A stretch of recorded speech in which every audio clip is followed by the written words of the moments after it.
حضرت ابو ہریرہ رضی اللہ تعالی عنہ سے روایت ہے کہ نبی کریم صلی اللہ علیہ وآلہ وسلم نے ارشاد فرمایا، بوڑھے آدمی کا دل دو چیزوں کی محبت پر جوان رہتا ہے، زندگی اور مال کی محبت۔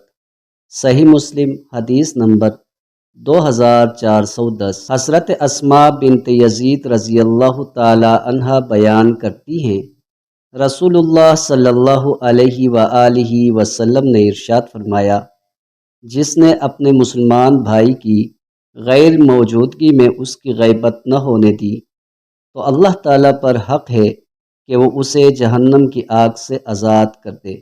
مشکوٰۃ المصابیح حدیث نمبر 4981۔ حضرت سعد رضی اللہ تعالی عنہ سے مروی ہے کہ ایک مرتبہ نبی اکرم صلی اللہ علیہ وآلہ وسلم نے صحابہ کرام رضی اللہ تعالی عنہم سے مخاطب ہو کر فرمایا، کیا تم میں سے کوئی شخص اس بات سے عاجز ہے کہ دن میں 1000 نیکیاں کما لے؟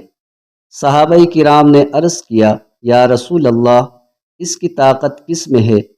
نبی اکرم صلی اللہ علیہ وآلہ وسلم نے فرمایا، 100 مرتبہ سبحان اللہ کہہ لیا کرے، اس کے نامہ اعمال میں 1000 نیکیاں لکھ دی جائیں گی اور 1000 گناہ مٹا دیے جائیں گے۔ مسند احمد حدیث نمبر 1480۔